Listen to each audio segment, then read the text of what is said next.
Palihim na gumawa si Jose ng lottery machine sa bahay nila. Sa loob nito, naglagay siya ng 49 na regular na lottery balls pero 7 doon ay iba. Tinurukan niya ng malinaw na liquid ang 7 bola at maingat niyang binago ang bigat ng bawat isa ng 0.1 grams lang. Maliit lang itong adjustment pero sapat na para mabago kung paano gagalaw ang mga bola sa loob ng airflow ng machine. Pagkatapos, pinindot niya ang switch at naghintay, ilang segundo lang ang lumipas nang yumandar ang hangin sa machine at eksaktong lumabas ang 7 binagong bola ayon sa plano niya. Tumingin si Jose sa hawak niyang lottery ticket at laking gulat niya dahil tugma ang lahat ng numero. Ibig sabihin, isang hakbang na lang ang kulang para manalo siya ng jackpot. Ang kailangan na lang niya ay makakuha ng access sa totoong lottery balls. Kaya pinuntahan niya si Charlie, isa sa mga staff na may hawak sa lottery equipment. Sinabi ni Jose na kailangan daw ng kumpanya ang susi ng lalagyan ng lottery balls para sa isang promotional event pero agad naging alangan si Charlie. Ipinaliwanag nito na pwede lang ibigay ang mga susi kapag may present na boss o government inspector at kung wala ang mga iyon, imposible niyang maibigay ang access. Dahil doon, tumanggi si Charlie at umalis si Jose na galit na galit. Pagdating niya sa bahay, sinira niya ang ginawa niyang lottery machine. Kinabukasan, may isang hindi inaasahang bagay na nakakuha ng atensyon niya nang manood siya ng magic show. Habang nasa performance, naghagis ang magician ng ping pong ball papunta sa audience at napunta iyon mismo sa kamay ni Jose. Malinaw na may nakasulat na number 11 sa bola pero nang tumingin siyang muli, naging 13 na ito. Dahil doon, may biglang pumasok na ideya sa isip niya. Pagkatapos ng show, hinintay niya sa labas ng theater ang magician at nang makalabas ito, agad niya itong nilapitan para tanungin kung paano ginawa ang trick. Nais malaman ni Jose kung paano napapalitan ng magician ang mga bola sa harap mismo ng maraming tao nang walang nakakapansin. Ipinaliwanag ng magician na hindi naman talaga tungkol sa mismong trick ang sikreto kundi tungkol ito sa teamwork. Pero gusto pa rin ni Jose malaman kung paano eksaktong ginagawa ng team ang magic kaya nagtanong pa siya. Sinabi ng magician na ilang minuto lang ang meron sila para mag-usap pero agad naglabas ng wallet si Jose at nag-offer ng bayad kapalit ng paliwanag. Natawa ang magician at sinabi muna kay Jose na masyado na siyang matanda para magsimula ng career bilang magician pero bibigyan pa rin niya ito ng ilang tips.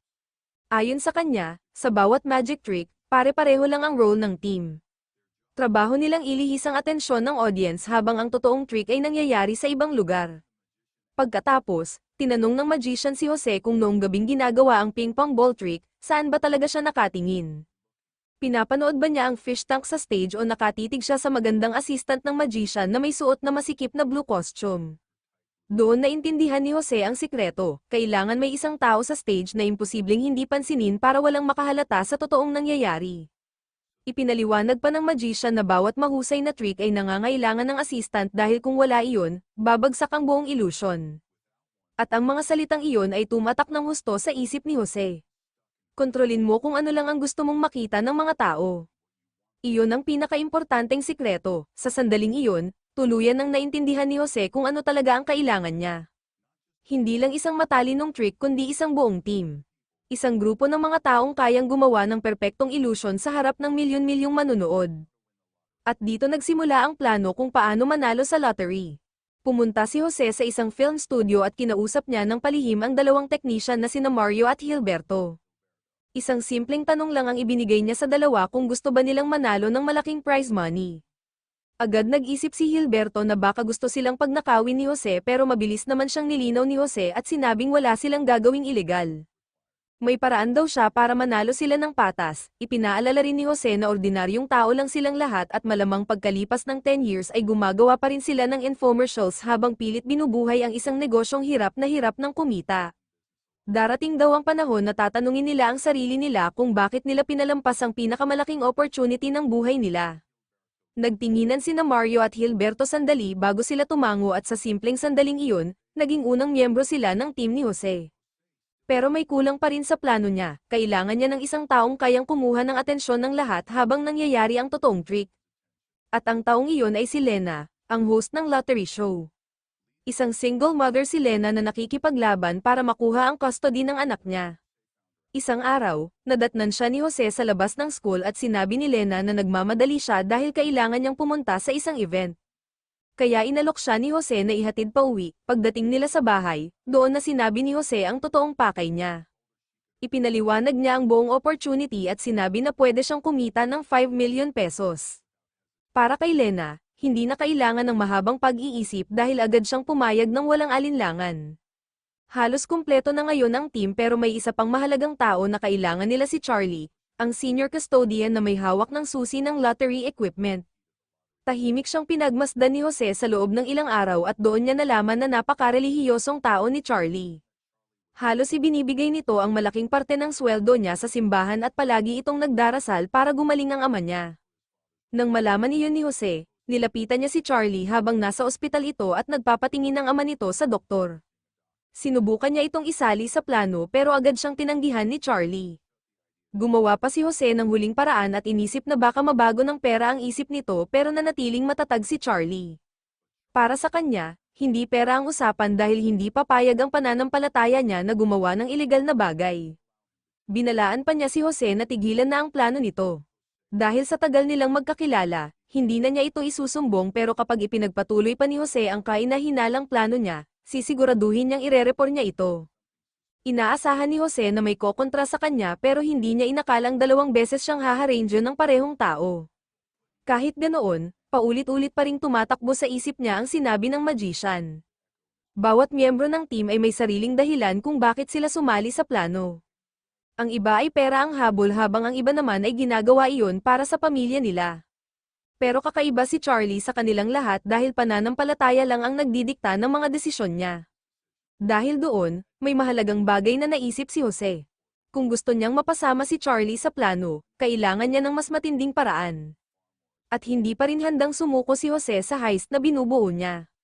May pangarap din siyang matupad para sa anak niyang babae na isang talented na race car driver.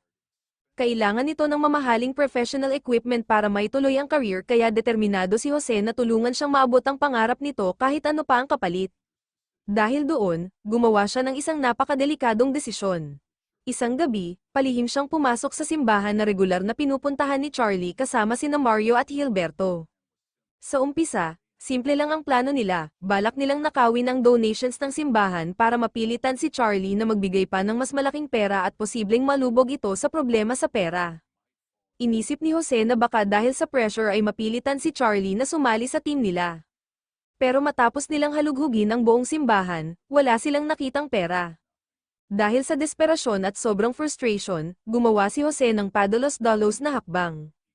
Kumuha siya ng kandila, sinunog ang mga kurtina, at binuksan ang gas valve bago mabilis na umalis ang tatlo sa lugar. Ilang sandali lang ang lumipas nang biglang lamunin ng apoy ang buong simbahan. Nang lumabas ang balita tungkol sa insidente, sinabi ng mga awtoridad na gas leak ang dahilan kaya walang kahit anong hinala na napunta kina Jose. Labis na nasaktan ang pari dahil ilang taon niyang pinag-ipunan ang donations para makapagpatayo ng mas malaking simbahan pero sa loob lang ng isang gabi, nawala ang lahat. Nang kausapin niya si Charlie, tinanong lang niya kung baka may naiwan itong kandila na nakasindi noong nakaraang araw. Biglang naalala ni Charlie na nakalimutan nga niyang patayin ang isang kandila bago siya umalis at doon siya tuluyang nadurog. Sinisi niya ng buo ang sarili niya sa nangyaring sunog. Dahil sa matinding guilt at dahil wala siyang sapat na pera para sa repairs ng simbahan, nagsimula niyang isipin ang alok ni Jose. Kalaunan, sinabi niya sa pari na baka may paraan siyang kumita ng pera kahit hindi ito ganap na malinis na gawain. Nakakagulat man, hinikayat pa siya ng pari para rito, hanggat walang masasaktan, baka isa raw itong uri ng gabay mula sa Diyos. At sa sandaling iyon, nabuo na rin sa wakas ang huling piraso ng plano. Kumpleto na ang team ni na Jose, Lena, Mario, Gilberto, at Charlie at handa na silang isagawa ang plano nila. Nang mabuo ang grupo, tuluyan nang ipinaliwanag ni Jose ang buong operasyon. 2 hours bago ang Sunday live drawing, maaga silang papasok sa opisina. Kukunin ni Charlie ang lottery balls mula sa case habang sina Mario at Gilberto naman ang maghahanda ng recording equipment. Si Lena ay pupwesto sa stage at magsusuot ng outfit na natural na makakaagaw ng atensyon ng audience. Pagkatapos noon, sisimulan na ni Charlie ang drawing machine at habang isa-isang lumalabas ang mga bola, agad babasahin at kakabisaduhin ni Lena ang mga numero. Kasabay nito, i-record ni na Mario at Gilberto ang malinaw na footage ng buong lottery draw. Kapag tapos na ang lahat, ibabalik nila ang mga bola sa eksaktong pwesto kung saan iyon kinuha. Pagkatapos, gagamitin ni Jose ang mga numerong nakabisado ni Lena para palihim na bumili ng winning lottery ticket. Pero sa oras ng official live broadcast, doon na talaga mangyayari ang totoong trick. Kumpiyansang iaanunsyo ni Lena ang mga numerong matagal na niyang alam habang tahimik namang papalitan ni na Mario at Hilberto ang live video feed gamit ang footage na ni-record nila kanina. Para sa mga taong nanunood sa bahay, magmumukhang normal lang ang lahat pero sa totoo, ang totoong drawing ay hindi na nila makikita. Ipinaalala ni Jose sa buong team kung gaano kaseryoso ang gagawin nila. Milyon-milyong tao ang manunood ng broadcast at kapag nahuli sila, siguradong kulungan ang kahahantungan nilang lahat. Pero kapag nagtagumpay ang plano, aabot sa 160 million ang jackpot at paghahatian nila ang pera. Para kay Jose, hindi iyon pagnanakaw dahil sa isip niya, naghahanap lang sila ng paraan para manalo. Ang susunod nilang problema ay kung paano makakapasok ng mas maaga sa studio dahil kung wala silang sapat na oras, imposibleng may sigawa ang plano. Kaya kinabukasan, gumawa sina Jose at Charlie ng maingat na insidente. 2 minutes bago magsimula ang live broadcast, sinadya nilang sirain ang drawing machine kaya naipit ang mga bola sa loob at muntik nang makansela ang buong palabas. Nagpanik ang lahat ng tao sa studio pero 10 seconds bago mag-airtime, kunwari ay naayos ni na Jose at Charlie ang machine kaya natuloy pa rin ang show sa tamang oras. Dahil sa pangyayaring iyon, ginamit ni Jose ang insidente para magbigay ng bagong suggestion sa boss niya. Sinabi niyang mas mabuting magsimula silang mag-rehearsal 2 hours bago ang bawat broadcast para maiwasan ang mga ganitong problema sa future. Agad naman pumayag ang boss at mula noon, nagkaroon na sila ng eksaktong kailangan nila. Araw-araw na silang may maagang access sa studio para sa rehearsals at mukhang perpektong umaandar ang buong plano. Pero habang ginagawa nila ang practice, may isang malaking problema ang lumitaw. Kahit may 2 oras silang paghahanda, hirap pa rin si Lena nakabisaduhin ng random na winning numbers. Kapag nagkamali siya sa live broadcast, siguradong babagsak ang buong operasyon. Alam ni Jose kung ano ang pinakamalakas na motivation para kay Lena kaya ipinaalala niya rito ang anak niyang lalaki. Kapag nakuha nila ang pera, makukuha niya ang custody ng anak niya at masisigurado ang future nilang mag-ina. Dahil sa kagustuhang protektahan ng anak, mas lalo pang nagpersige si Lena. Sa sumunod na rehearsal, sa wakas ay tama na niyang nabigkas ang lahat ng numero kaya nakahinga ng maluwag ang buong team at naniwalang handa na sila. Pero may isang bagay na hindi alam ng lahat, hindi talaga nakabisado ni Lena ang mga numero dahil palihim lang niyang isinulat ang maliit na cheat sheet sa kanyang pulsuhan. Kinabukasan, bigla na lang ipinatawag si Jose sa opisina ng boss niya. Maikli pero napaka-urgent ng mensaheng natanggap ni Jose. Sinabihan siya na iempake na agad ang mga gamit niya dahil kailangan na niyang umalis sa lalong madaling panahon. Sa unang sandali, halos tumigil ang tibok ng puso niya dahil inisip niyang nadiskubre na ang plano nila at malapit nang bumagsak ang lahat. Pero iba pala ang totoong dahilan, ipinaliwanag ng boss niya na naghahanda na itong tumakbo bilang presidente at gusto siyang isama sa campaign team nito. Lilipat sila sa loob lang ng 3 days kaya kailangan nang tapusin ni Jose ang lahat ng naiwan niyang trabaho bago umalis. Dahil dito, tuluyang nagbago ang sitwasyon, wala nang oras para ipagpaliban pa ang lottery heist kaya kailangan na nila itong gawin agad. Habang bumibilis ang takbo ng oras, panibagong problema naman ang lumitaw. Hindi na kontento ang team sa una nilang usapan tungkol sa hatian ng pera. Gusto ni Lena ng mas malaking halaga para makapag-abroad sila ng anak niya at makapagsimula ng bagong buhay. Sina Mario at Hilberto naman ay napagtantong kakaunti na lang ang matitira sa kanila matapos bayaran ng lahat ng utang nila. Si Charlie rin ay nangangailangan ng malaking pera para maipagawa muli ang nasunog na simbahan. Dahil dito, nilapitan nila si Jose para baguhin ang kasunduan. Matapos mag-isip, pumayag si Jose na pantay-pantay na hatiin ang buong jackpot. Ang 160 million pesos ay hahatiin na ngayon sa 5 kaya tig 32 million pesos ang bawat isa. Dahil sa bagong usapan, lalo pang lumakas ang motivation ng buong team. Pero kasabay nito, mas lalo ring tumaas ang pressure dahil mas maikli na ang oras nila at mas mataas na rin ang posibilidad na may magkamali. Kasabay noon, dahil pantay-pantay na ang hatian, mas naging determinado ang bawat miyembro na siguraduhing magtatagumpay ang operasyon.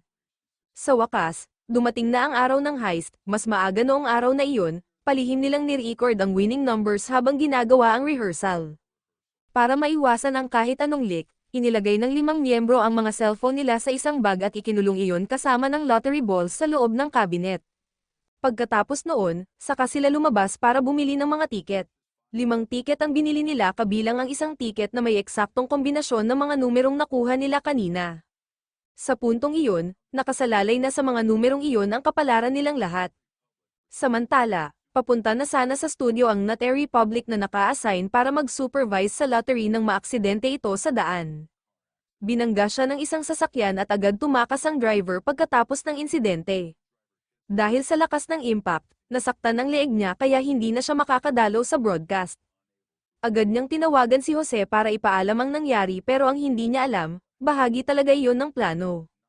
Ang driver na responsable sa hit and run ay walang iba kundi ang asawa mismo ni Jose.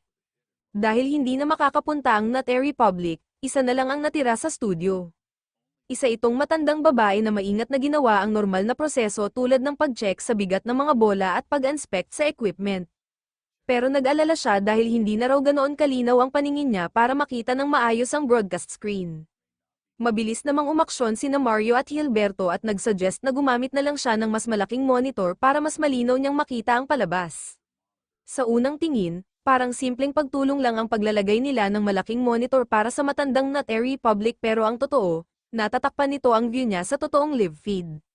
Habang nagpapatuloy ang countdown, 15 minutes na lang ang natitira bago magsimula ang broadcast kaya pumunta si Jose sa makeup room para tingnan si Lena. Pero pagpasok niya, nabigla siya sa nakita, dahil sa sobrang kaba, isinulat ni Lena ang winning numbers direkta sa salamin para mas maalala niya ang mga iyon. Agad yung pinunasan ni Jose dahil ilang minuto na lang ay magsisimula na ang live broadcast pero hindi pa rin talaga kabisado ni Lena ang sequence ng mga numero. Sa desperasyon, sinubukan na naman niyang gumawa ng cheat sheet sa kamay niya pero mabilis siyang pinigilan ni Jose. Sinabi nito na kapag may kahit isang taong makapansin noon, siguradong babagsak ang buong plano at lahat sila ay mapupunta sa kulungan. Pinayuhan niya si Lena na mag-focus lang sa mga numero at kalimutan muna ang lahat ng ibang bagay. Pagkatapos, gumawa siya ng huling pangako, kapag nawalan ng kumpiyansa si Lena at nagbigay ng signal bago magsimula ang broadcast, agad nilang kakanselahin ang plano at aalis na parang walang nangyari. Pero tumanggi si Lena na umatras dahil masyado na siyang desperadong makatakas kasama ang anak niya. Kaya ilang minuto bago mag-leave, pinilit niyang isaulo muli ang mga numero sa huling pagkakataon. Nang dumating ang oras ng broadcast, lumabas si Lena sa stage na mas maganda at mas maayos kaysa dati. Perpekto ang makeup niya at mas kapansin-pansin din ang suot niyang outfit kaya agad napunta sa kanya ang atensyon ng audience. Pero 1 minute bago mag-airtime, may hindi inaasahang nangyari. Biglang dumating sa studio ang Notary Public na naaksidente kanina at kahit may neck brace pa ito, ipinilit pa rin itong gawin ang trabaho niya. Nagulat si Jose sa determinasyon nito at sinubukan niya itong kumbinsihing magpahinga na lang pero tumanggi ang babae. Sa pinakaimportanteng sandali, tahimik na gumawa ng distraction si Charlie. Sinadya niyang hiwain ang kamay niya gamit ang isang tool at humingi siya ng tulong sa Notary Public para gamutin ang sugat niya. Dahil nag-alala ito, sumama siya kay Charlie palayo sa studio kaya naiwan ang broadcast area sa mismong pagsisimula ng show. Sa loob ng studio, umabot na sa 0 ang countdown at nagsimula na ang live broadcast. Pinindot ng natitirang Notary Public ang button para paandarin ang drawing machine habang milyon-milyong manonood ang nakatutok mula sa kani-kanilang bahay. Para sa team, parang napakahaba ng sumunod na 8 seconds dahil nakasalalay sa maikling sandaling iyon ang buong plano nila. Nang tuluyang tumigil ang mga bola, mabilis na kumilos sina Mario at Hilberto at pinalitan nila ang live feed gamit ang footage na ni-record nila kanina. Huminga ng malalim si Lena bago isa-isang inanunsyo ang mga numero. Sa bawat tamang numerong binabanggit niya, mas lalo silang lumalapit sa tagumpay.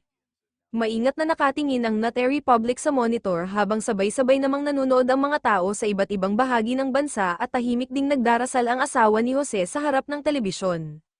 Nanatiling kalmado si Lena hanggang sa matapos niyang sabihin ang buong sequence ng mga numero at inulit pa niya ito para kumpirmahin ang lahat. Pagkatapos ng broadcast, agad na pinirmahan ang official paperwork at laban sa lahat ng posibilidad, matagumpay na naisagawa ng team ang heist. Ito ang naging pinakamahalagang bahagi ng buong kwento dahil lahat ng maliliit na detalye ng plano ay tuluyang nagtugma. Ang matinding tensyon sa loob ng 8 segundo kung saan isang pagkakamali lang ang pwedeng magpabagsak sa lahat ay lalong nagpakita kung gaano kaingat ang pagkakagawa ng operasyon nila. Nang gabing iyon, nagtipon ang buong team sa isang bar para mag-celebrate pero agad silang pinaalalahanan ni Jose na manatiling kalmado. Sinabi niyang sa loob ng susunod na 1 week, kailangan nilang kumilos na parang walang nangyari. Bawal ang biglaang paggastos, bawal ding kunin agad ang prize money at bawal gumawa ng kahit anong kaina-hinalang kilos.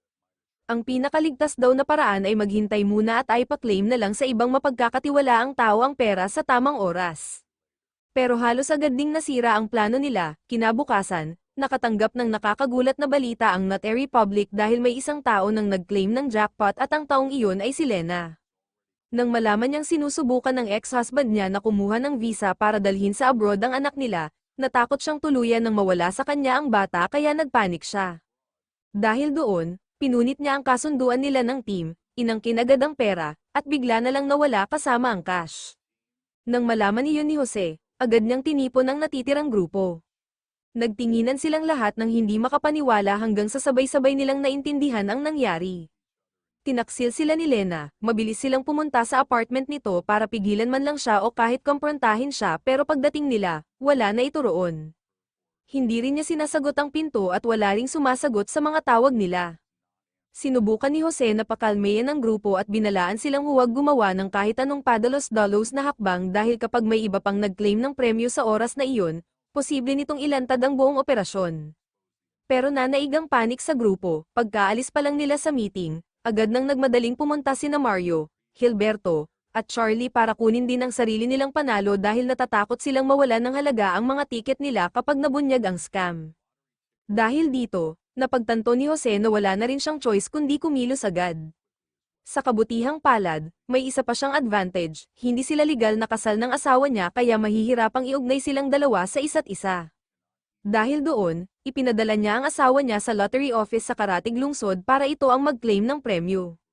Mas mababa rin kasi ang tax doon at mabibigyan pa sila ng dagdag na oras. Plano ni Jose na bago pa makarating ang paperwork sa Notary Public, nakapag-resign na siya sa trabaho kaya wala nang malinaw na ebidensya na magtuturo pabalik sa kanya. Pero matapos maklaim ang lahat ng premyo, nagsimulang suriin ng Notary Public ang impormasyon ng mga nanalo at halos agad niyang naramdaman na may kakaiba sa buong sitwasyon. Masyadong perpekto ang timing dahil ang buong 160 million jackpot ay naklaim kaagad matapos biglang umalis ng boss sa kumpanya. Napansin din ng mga technician ng isa pang kaina-hinalang detalye dahil lahat ng winning tickets ay binili sa iisang lottery store lang. Dahil doon, mas lalo pang naging determinado ang Notary Public na imbestigahan ang nangyayari. Pumunta ang Notary Public sa lottery store at kinausap ang may-ari nito. Hindi na maalala ng malinaw ng babae kung sino ang mga bumili dahil napakarami niyang customer araw-araw pero may isang kakaibang detalye siyang natatandaan. Karamihan daw ng mga tumataya ay hinahayaang random na numero ang piliin ng machine pero iba ang mga taong iyon. Isa-isa nilang binanggit ang mga numero na parang alam na nila ang winning combination bago pa man mangyari ang draw. Pagkatapos noon, bumalik ang Notary Public sa studio para maghanap pa ng ibang ebidensya. Sa umpisa, mukhang normal naman ang lahat pero may maliit siyang napansin na naging napakahalaga. Iba ang posisyon ng joystick ng camera operator kumpara sa normal nitong ayos tuwing live broadcast. At sa sandaling iyon, tuluyan na niyang naintindihan ang buong scam. Palihim pa lang ni-record ng team ang lottery draw ng mas maaga at ginamit nila ang joystick para ipalit ang recorded footage sa totoong live broadcast. Ibig sabihin, hindi pala tunay na live draw ang napanood ng buong bansa. Habang unti-unting nabubuo ang investigasyon, abala naman si Jose sa pag-aayos ng sarili niyang sitwasyon. Pinuntahan niya ang boss niya para magpasa ng resignation letter pero ayaw siyang pakawalan ng boss dahil 15 years na silang magkasama sa trabaho. Alam din ni Jose ang mga sikreto ng boss niya lalo na ang mga financial crimes nito kaya kapag nagsalita siya, posible ring makulong ang boss. Sa huli, wala na itong choice kundi tanggapin ang resignation ni Jose. Habang palabas si Jose ng opisina, nilapitan siya ng Notary Public sa labas. Pinaghihinalaan na nito na may corruption na nangyayari sa kumpanya at tinanong niya si Jose kung umalis ba ito dahil nalaman niyang minamanipula ng boss ang lottery. Sinubukan ni Jose na pigilan siya sa pag-imbestiga pa at sinabi niyang kahit pa may kinalaman ng boss, malamang ay hindi rin ito mapaparusahan dahil malakas ang koneksyon nito. Ang mga ordinaryong empleyado lang daw ang posibleng madamay. Pero hindi nagpadaig ang Notary Public at diretso siyang pumunta sa opisina ng boss para kumprontahin ito. Habang naroon siya, may napansin siyang litrato sa loob ng kahon na nasa ibabaw ng mesa. Ang babaeng nasa picture ay isa sa mga nanalo sa jackpot. Casual lang na sinabi ng boss na asawa iyon ni Jose at sa mismong sandaling iyon, nagdugtong-dugtong na sa isip ng Notary Public ang lahat. Ang overtime shift sa studio, ang kainahinalang car accident noong araw ng broadcast, ang biglaang pagkasugat ni Charlie, at lahat ng kakaibang nangyari sa lottery draw. Hindi pala aksidente ang kahit alin doon dahil isa itong planadong scam mula simula pa lang. Habang lumalalim ang investigasyon, mas lalong nagiging malinaw ang mga ebidensya at unti-unting nagiging imposibleng itanggi ang katotohanan. Dahil sa tiyaga at pagiging mapanuri ng Notary Public, patuloy na umusad ang kwento at ipinakita niyang hindi siya papayag na patahimikin lang ng corruption o pressure ang katotohanan. Dinala niya ang lahat ng ebidensya sa presidente ng Lottery Commission pero imbes na suportahan siya nito, pinayuhan lang siyang manahimik para hindi na lumaki pa ang iskandalo. Ipinaliwanag sa Notary Public na kapag nalaman ng mga tao na kayang manipulahin ang lottery, tuluyan mawawala ang tiwala ng publiko rito. Babalikwas ang mga tao sa pagtaya, babagsak ang ticket sales, at maraming charities na umaasa sa pondo ng lottery ang maaapektuhan. Dahil hindi siya kontento sa sagot na iyon, pumunta naman siya sa tax office para subukang ipa-imbestiga ang kaso pero pareho rin ang natanggap niyang babala. Kapag inilabas daw ang katotohanan, para na rin nilang inamin na pamalya ang sarili nilang departamento sa pagbabantay sa sistema at posibleng mawalan ng trabaho ang maraming tao. Pero kahit ganoon, tumanggi pa rin ang Notary Public na manahimik. Isa-isa niyang sinuri ang footage ng broadcast frame by frame hanggang sa makumpirma niyang totoong minanipula ang video feed. Nang makumpleto niya ang sapat na ebidensya, ipinadala niya ang buong kaso sa media at agad sumabog ang iskandalo sa buong bansa. Lahat ng headlines ay tungkol sa napakalaking lottery fraud. Sa mga oras na iyon, matagal nang nakatakas si Lena kasama ang perang nakuha niya mula sa maagang pag-claim ng prize pero hindi ganoon kaswerte ang natitirang team. Sina Charlie, Mario, at Hilberto ay agad na aresto, samantala, nasa race car competition naman sina Jose at asawa niya habang pinapanood ang anak nila nang bigla nilang makita ang pagdating ng mga pulis sa lugar. Agad na naintindihan ni Jose na tapos na ang lahat kaya sinabi niya sa asawa niya na isama ang anak nila at tumakas agad. Pagkatapos noon, mabilis siyang tumakbo papunta sa racetrack, pinahinto ang sasakyan ng anak niya, at siya mismo ang nagmaneho nito paikot-ikot sa track para gumawa ng kaguluhan at mabigyan ng oras ang pamilya niya na makatakas. Pero kahit ganoon, hindi rin nagtagal ang pagtakas nila dahil kalaunan ay naaresto rin si Jose. Sa huli, sina Jose, Charlie, Mario, at Hilberto ay pare-parehong napunta sa kulungan habang patuloy na ipinipilit na inosente sila. Matapos ang 1 year na laban sa korte, nahatulan ang 4 ng misdemeanor charges at tuluyang ni-freeze ang lahat ng assets nila kaya doon na rin nagtapos ang kaso. Pero may isang misteryo pa ring hindi nasagot hanggang ngayon, hindi kailanman sinabi ng mga awtoridad kung ano talaga ang nangyari sa 160 million jackpot at hanggang sa kasalukuyan, wala pa ring nakakaalam kung ano ang totoong winning numbers noong gabing iyon. Kaya ang moral ng kwento, kapag ang plano mo sa buhay ay nagsimula sa homemade lottery balls at nauwi sa pagsunog ng simbahan, baka mas mabuti pang humanap ka na lang ng normal na side hustle.